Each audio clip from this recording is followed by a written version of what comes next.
الذي أحيانا بعدما أماتنا وإليه النشور. عجیب معنی ہے. نبی پاک صلی اللہ علیہ وسلم کے دل میں ہر وقت اللہ کی محبت ہوتی اور ہر وقت اللہ کی تعریف میں مشغول ہوتے. پیغمبر کی شان ہوتی ہے اور جو علماء طلباء مسلمان اللہ والے ہوتے ہیں وہ بھی اللہ کا ذکر زیادہ کرتے ہیں. اب ہم لوگ نیند سے اٹھتے ہیں تو غافل ہو کر، اور پیغمبر کی جیسے نیند سے اٹھتے ہیں فوراً اللہ کا شکریہ. الحمدللہ الذی احیانا، ساری تعریفیں اس اللہ کے لیے ہیں جس نے ہمیں زندگی عطا فرمائی. ہاں، یہ نیند بھی ایک قسم کی موت تھی، اللہ نے پھر ہمیں زندگی عطا فرمائی. بعد ما اماتنا والیہ النشور، اور اللہ کی طرف ہم جانے والے ہیں، اللہ کے سامنے پھر جمع ہوں گے ہم. تو لہٰذا پیغمبر صلی اللہ علیہ وسلم ہر وقت بیت الخلاء سے نکلتے ہیں تو دعا بتاتے ہیں غفرانک الحمدللہ الذی اذهب عنی الاذى وعافانی. گھر سے نکلتے ہیں بسم اللہ توکلت علی اللہ لا حول ولا قوة الا باللہ. عجیب، یعنی پیغمبر اتنی بڑی شان. اللہ نے پیغمبر صلی اللہ علیہ وسلم کے دل کے اندر امت کی اتنی محبت رکھی ہے کہ قدم قدم پر ہماری رہنمائی فرمائی ہے. کہو الحمدللہ. لقد کان لکم فی رسول اللہ اسوۃ حسنہ لمن کان یرجو اللہ والیوم الآخر وذکر اللہ کثیرا. دعا نمبر 7. جب صبح ہو جائے اللہم بک اصبحنا وبک امسینا وبک نحیا وبک نموت وإلیک المصیر. اللهم بك أصبحنا وبك أمسينا وبك نحيا وبك نموت وإليك المصير.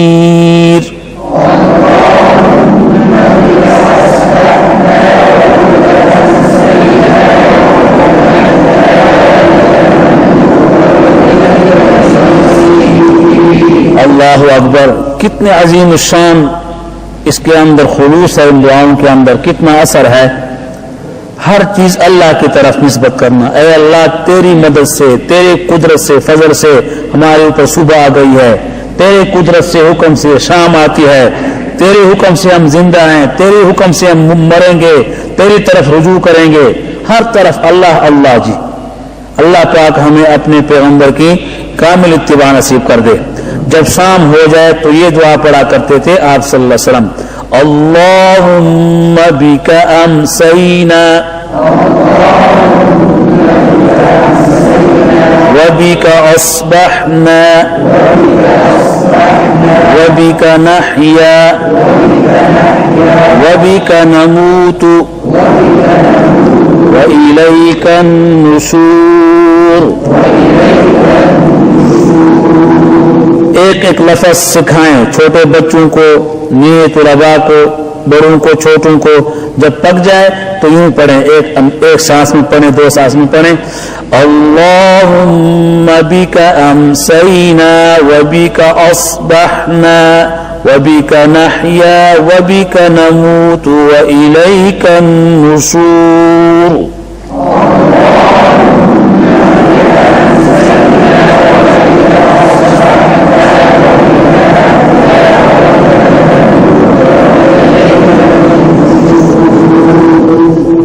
وہ استاد بڑے خوش قسمت ہوتے ہیں جو چھوٹے بچوں کے استاد ہوتے ہیں. کیوں؟ یہ دعائیں، یہ الف با، یہ التحیات، یہ نماز انسان چھوٹوں کو سکھاتا ہے. تو بنیاد میں جو استاد پڑھا دے، تمام عمر جو بچہ پھر بڑا ہو کر نمازیں پڑھے گا، کلمہ پڑھے گا، اس استاد کو ثواب ملے گا. آج کل ہماری بدقسمتی ہے کہ ہم قاعدہ پڑھانے سے اور نماز پڑھانے سے عار شرم محسوس کرتے ہیں کہ بھئی میں تو کافر پڑھا ہوں، میں تو ہدایہ پڑھا ہوں، یہ تو چھوٹے بچے ہیں، ان کو کیا پڑھانا ہے. حالانکہ بنیاد ہے بنیاد. آج ہم جتنے نمازیں پڑھ رہے ہیں ہمارے نمازوں کا ثواب سب سے پہلے حضرات صحابہ کرام کو مل رہا ہے. کیوں؟ کہ انہوں نے نماز ہم تک پہنچائی ہے. اسی طرح اگر ہم چھوٹے بچوں پر رحم کریں گے مسجد میں اور محلہ میں گھروں میں تو اللہ تبارک و تعالی ہمیں بھی کام ثواب عطا فرمائیں گے. اور پڑھیں یا بس کافی ہے؟ 2 منٹ.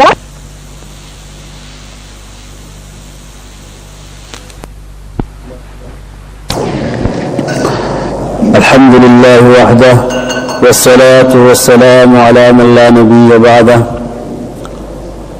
أما بعد فقد قال الله سبحانه وتعالى في كلامه المجيد وذكر فإن الذكرى تنفع المؤمنين.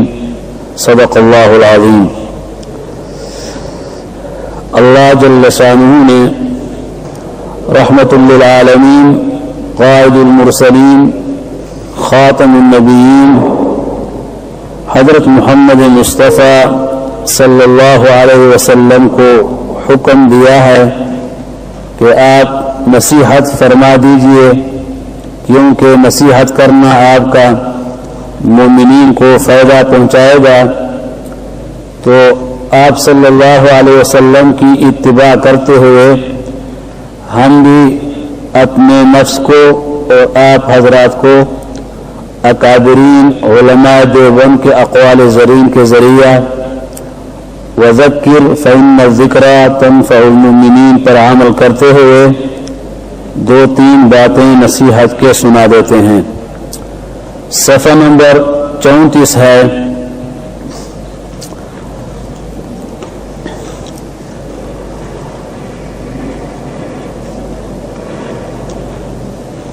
حجت الاسلام دارالعلوم دیوبند کے بانی اور محتمین حضرت مولانا محمد قاسم نانوتوی رحمۃ اللہ علیہ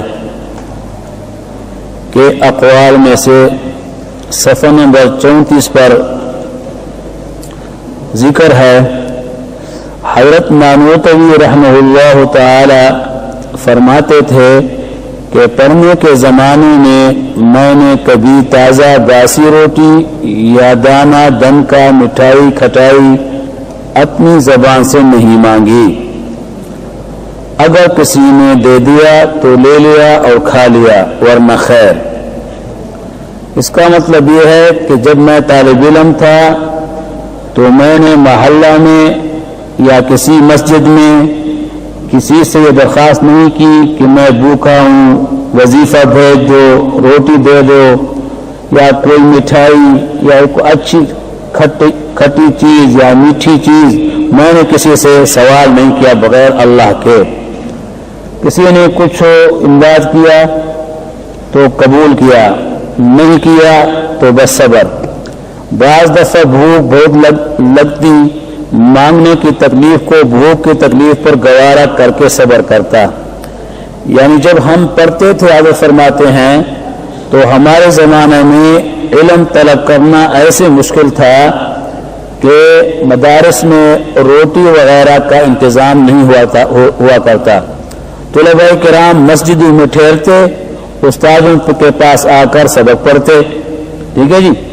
تو دارالعلوم دیوبند میں حضرات نے یہ کہا تھا کہ آپ حضرات کو ہم صرف سبق پڑھائیں گے، علم اور عمل، باقی روٹی کی ذمہ داری نہیں ہے. طلباء کہتے ہیں کہ بھائی بسر و چشم قبول ہے، ہمیں روٹی ملے نہ ملے، ہمیں علم اور عمل ملے. اللہ اکبر. ایسے اللہ والے تھے. تو فرماتے کہ کبھی ایسی بھوک لگ جاتی، روٹی 2-3 وقت نہیں کھائی، کہ بھوک کی وجہ سے ہم چاہتے کہ کسی سے کچھ طلب کر لیں، لیکن پھر کہتے کہ نہیں، بھوک کی تکلیف برداشت کریں گے، صبر کریں گے، لیکن کسی انسان سے سوال نہیں کریں گے. اتنی استغنا تھی.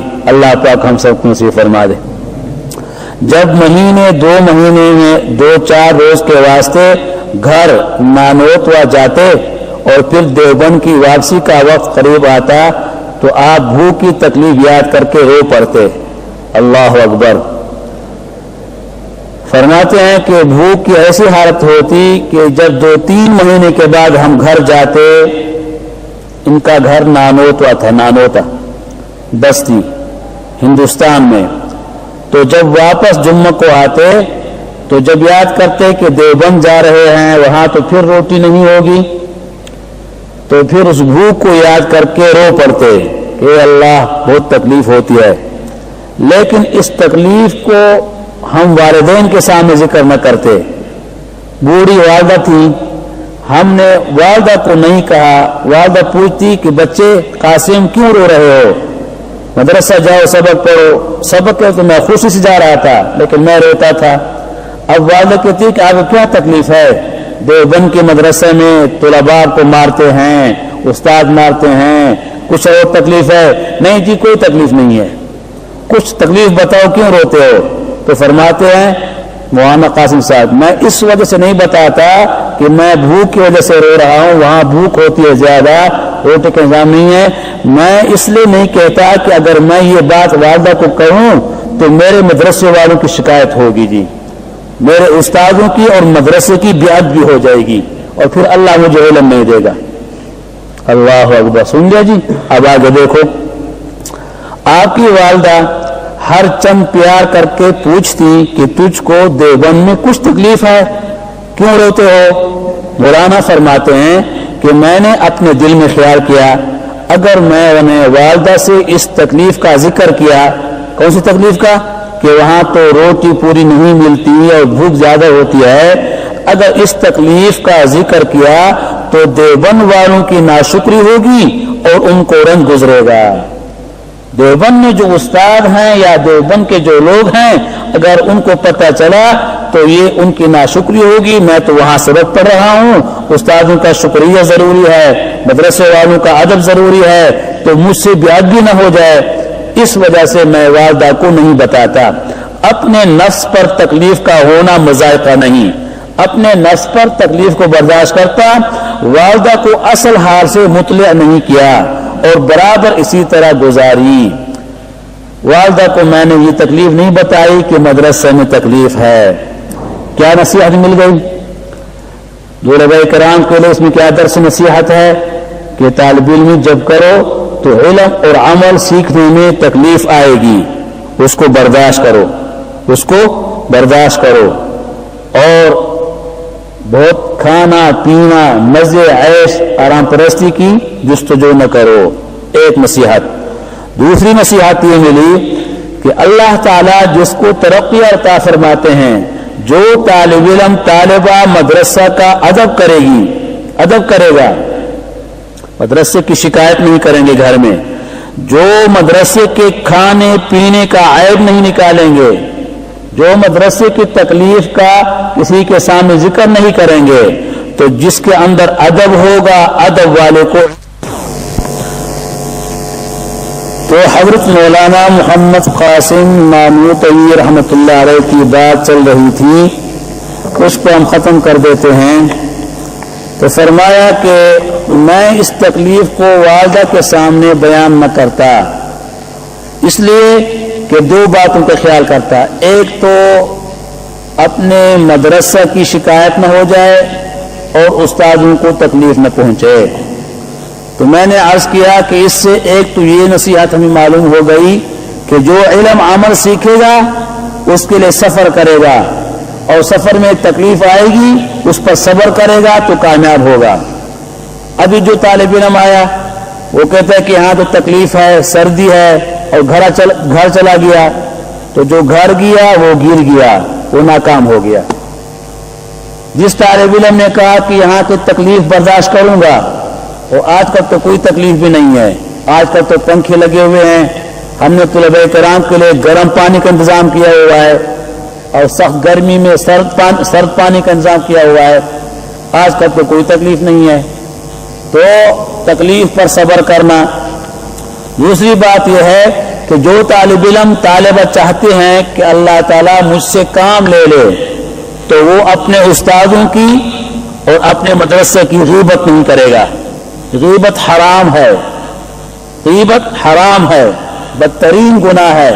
تو لہذا اپنے استادوں کی شکایت، مدرسے کی شکایت جو کرے گا وہ علم سے محروم ہو جائے گا، اور جو اپنے مدرسہ اور استادوں کی صفات بیان کرے گا اللہ پاک اس کو ترقی عطا فرمائیں گے۔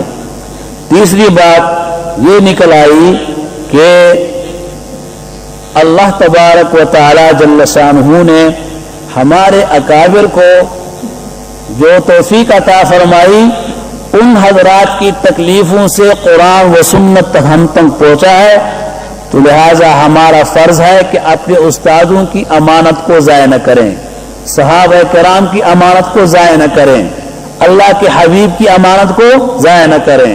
نبی علیہ السلام فرماتے ہیں میں دنیا سے جا رہا ہوں اور دو امانتیں چھوڑ کے جا رہا ہوں، اگر تم ان دونوں کو مضبوطی سے تھامو گے، پکڑو گے، عمل کرو گے، تم گمراہ نہیں ہوگے۔ ترکت فیکم امرین لن تضلوا ما تمسکتم بہما کتاب اللہ و سنت رسولہ، او کما قال علیہ الصلوۃ والسلام۔ تو یہ نبی کریم صلی اللہ علیہ وسلم، حضرات صحابہ کرام، تابعین، ائمہ اربعہ، علماء احناف، دارالعلوم دیوبند کے اکابر مشائخ، ہمارے والدین اور چندہ دینے والے مسلمانوں کی اجتماعی قربانیوں کے بعد قرآن و سنت ہم تک پہنچا ہے اور مدرسے ہمارے لیے بنائے گئے ہیں۔ ہم ان حضرات کی اس نعمت اور اس امانت کی قدر کریں اور اس کو ضائع نہ کریں، اور ان کے طرز پر اخلاص کے ساتھ، صبر کے ساتھ، تواضع کے ساتھ طالب علمی کرتے ہوئے علم عمل سیکھیں گے، انشاءاللہ ترقی ہوگی۔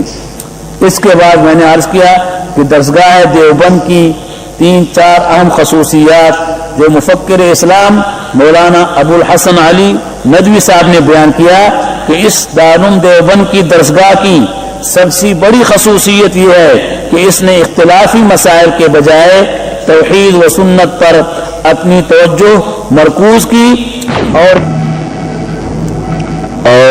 یہ وراثت ہے جو حضرت شاہ ولی اللہ محدث دہلوی رحمہ اللہ تعالی اور حضرت شاہ اسماعیل شہید رحمہ اللہ تعالی اور حضرت سید احمد شہید رحمہ اللہ تعالی کے وسیلہ سے اس درسگاہ دیوبند کو ملی ہے۔ نمبر 2، اتباع سنت کا جذبہ اور فکر۔ نمبر 3، تعلق مع اللہ کی فکر اور ذکر و حضوری اور ایمان و احتساب کا جذبہ۔ نمبر 4، اعلاء کلمت اللہ کا جذبہ اور کوشش۔ تو ان مختصر خصوصیات سے یہ بات واضح ہو جاتی ہے کہ ہمارے اکابرین علماء دیوبند نے تمام انسانیت کو توحید و سنت کی دعوت دی ہے، اتفاق و اتحاد کی طرف بلایا ہے، امن و امان کا معاشرہ قائم ہونے کے لیے جدوجہد کی ہے، اور اس وقت جو پروپیگنڈا ہے باطل کی طرف سے یہ سراسر جھوٹ اور من گھڑت ہے کہ مسلمان یا ان کے علماء وہ دہشت گرد ہیں، یہ انتہائی ظلم اور بے بنیاد من گھڑت دعویٰ ہے اور یہ پروپیگنڈا ہے۔ الحمدللہ ہمارے اسلام اور ملت میں امن ہے، ہمارے اکابر میں اساتذہ نے ہمیں امن اور امان کی دعوت دی ہے، اور قرآن و سنت بھی دارین کی فلاح کی دعوت دیتا ہے۔ اس کے بعد ہم پڑھتے ہیں تجوید کا قاعدہ حق القرآن، جس میں قواعد اور قوانین جاری ہیں۔ کل جو سبق پڑھا اس کے بعد آج ہمارا سبق ہے صفحہ نمبر 14، حق القرآن مفصل برائے معلمین و معلمات، شرح نورانی قاعدہ۔ سوال: تجوید کے خلاف پڑھنے کو کیا کہتے ہیں؟ جواب: تجوید کے خلاف پڑھنے کو لحن کہتے ہیں۔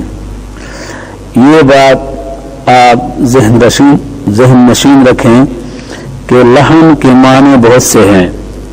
لحن آواز کو بھی کہتے ہیں، لحن لب و لہجہ کو بھی کہتے ہیں، جس طرح کہ حدیث مبارک میں ہے اقرأوا القرآن بلحون العرب واصواتها، تم قرآن مجید کو عرب کے لب و لہجہ میں پڑھو اور ان کی آوازوں میں۔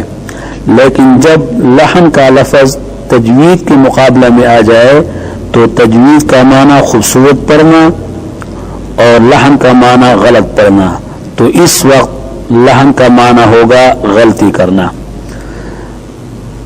سوال: تجوید کے خلاف پڑھنے کو کیا کہتے ہیں؟ جواب: تجوید کے خلاف پڑھنے کو لحن کہتے ہیں۔ لحن کی کتنی قسمیں ہیں؟ جواب: لحن کی 2 قسمیں ہیں، لحن جلی اور دوسرا لحن خفی۔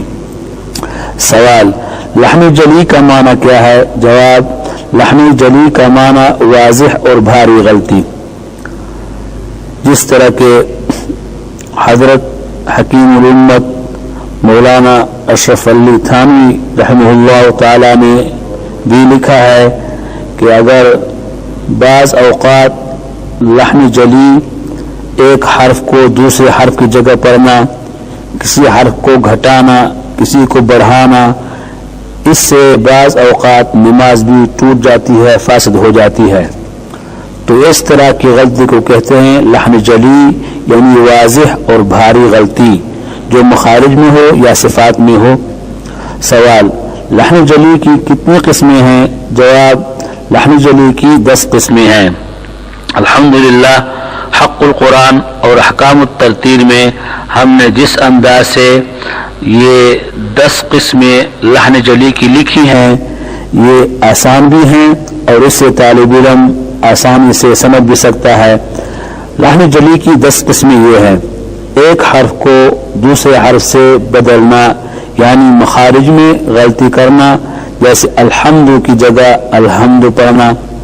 آپ حضرات نے پہلی تختی میں پڑھ لیا کہ ہا ادا ہوتا ہے درمیان حلق میں اور ہا ادا ہوتا ہے اقصائے حلق میں، تو اب اگر ہا کے بجائے کسی نے ہا کو پڑھ لیا، مخرج میں غلطی کر لی، تو اس سے حرف بھی بدل گیا اور معنی بھی بدل گیا۔ نمبر 2، صفات لازمہ کی غلطی کرنا، جیسے والسیف کی جگہ والسیف پڑھنا۔ آپ حضرات کو کل صفات لازمہ کی اہمیت میں یہ بات بتائی گئی کہ صاد جو موٹا پڑھا جاتا ہے اطباق اور استعلاء کی لازمی صفات کی وجہ سے، اب اگر یہ لازمی صفات کسی کو معلوم نہ ہوں اور اطباق استعلاء سے صاد کو موٹا ادا نہ کیا گیا اور سین سے تبدیل کیا، تو گویا صفات لازمہ ادا نہ کرنے کی وجہ سے معنی تبدیل ہو گیا اور ایک حرف دوسرے حرف سے تبدیل ہو گیا۔ نمبر 3، کسی حرف کو گھٹا دینا، جیسے قلنا کی جگہ قلنا پڑھنا۔ آپ حضرات اہل علم سامعین ہیں تو آپ کو معلوم ہے کہ قلنا جمع متکلم کا صیغہ ہے مذکر مؤنث کا، اور قلنا یہ جمع مؤنث غائب کا صیغہ ہے، تو قلنا میں جو الف تھا اس کو نہ پڑھا اور اس کو گھٹا کر صرف حرکت پڑھ لی قلنا، تو یہ معنی بھی غلط ہو گیا اور اس میں لفظ بھی تبدیل ہو گیا۔ نمبر 4، کسی حرف کو بڑھا دینا، جیسے جعل کی جگہ جعلا پڑھنا۔ آپ حضرات میں اہل علم حضرات موجود ہیں، جعل کا صیغہ واحد مذکر غائب ہے اور جعلا زبر کو ذرا لمبا کر کے پڑھنا، جعلا الف پیدا ہو کر، تو یہ تثنیہ کا صیغہ بن جاتا ہے، تو معنی کہیں سے کہیں تبدیل ہو جاتا ہے۔ نمبر 5، ایک حرکت کی جگہ دوسری حرکت کو پڑھنا، جیسے انعمت کی جگہ انعمتو پڑھنا۔ ہم سورۃ فاتحہ میں پڑھتے ہیں اے اللہ ہمیں وہ صراط مستقیم بتا، ان لوگوں کا راستہ، ان انبیاء کا راستہ جن پر تو نے احسان کیا، صراط الذین انعمت علیہم۔ اب اگر خدا نخواستہ کوئی شخص تا پر زبر کے بجائے پیش پڑے گا تو اس کا معنی کہ میں نے انبیاء پر احسان کیا، نعوذ باللہ، معنی بہت بگڑ جائے گا۔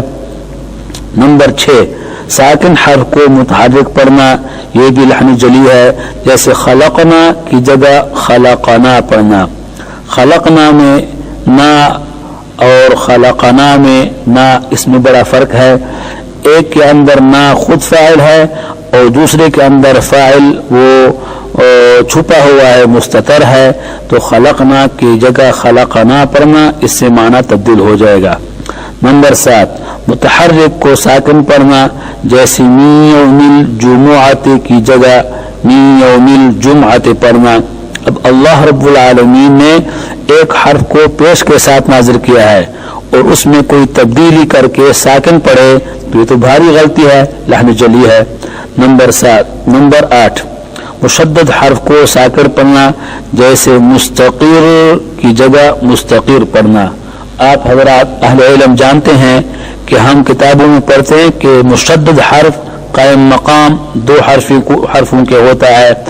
اب مشدد حرف کو کسی نے شد سے نہیں پڑھا، اس کا مطلب یہ نکلا کہ 2 حرفوں کے قائم مقام جو حرف تھا اس کو ایک حرف پڑھ لیا اور ایک حرف نہ پڑھا، تو ایک حرف گھٹانے سے قرآن پاک میں بڑی غلطی ہوگی کہ ایک حرف گھٹایا جائے، تو مستقر کی جگہ مستقر پڑھنا یہ بھی بھاری غلطی، لحن جلی ہے۔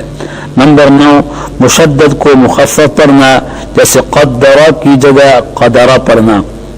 اہل علم حضرات جانتے ہیں قدر یقدر تقدیر باب تفعیل ہے، اور قدر یقدر نصر ینصر یہ مجرد کا باب ہے، تو اس میں کتنی تبدیلی ہو گئی ہے، تو یہ بھی غلطی ہے، لحن جلی۔ نمبر 10، مخفف کو مشدد پڑھنا، جیسے جمع کو جمع پڑھنا، یہ بھی غلطی ہے۔ سوال، لحن جلی کا حکم کیا ہے؟ جواب، لحن جلی حرام ہے، اس لیے کہ اس سے قرآن مجید کے حروف میں کمی یا زیادتی پیدا ہو کر معنی غلط ہو جاتا ہے، اور لحن جلی سے کبھی کبھی نماز بھی ٹوٹ جاتی ہے۔ نیز تلاوت میں جس طرح لحن جلی کرنا گناہ ہے، اس طرح لحن جلی سے تلاوت سننا بھی گناہ ہے۔ اس کی تفسیر آپ حضرات اس وقت سمجھ سکیں گے جب آپ 1 سال کے لیے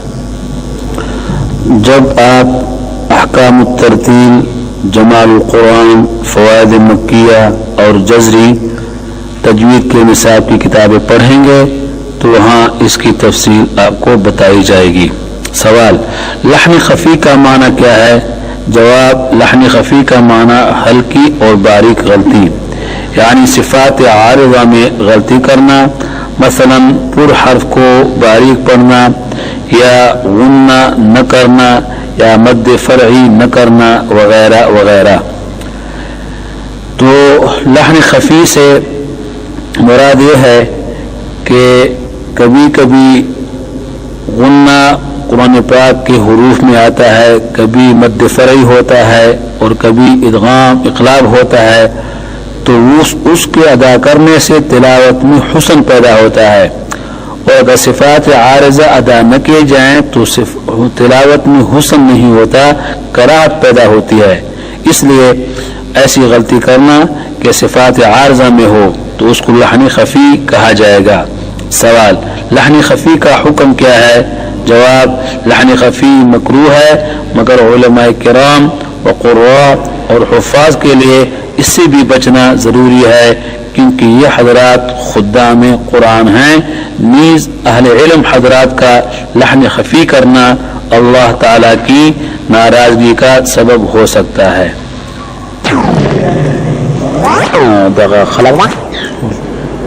بسم اللہ الرحمن الرحیم۔ تختی نمبر 1 ختم ہونے کے بعد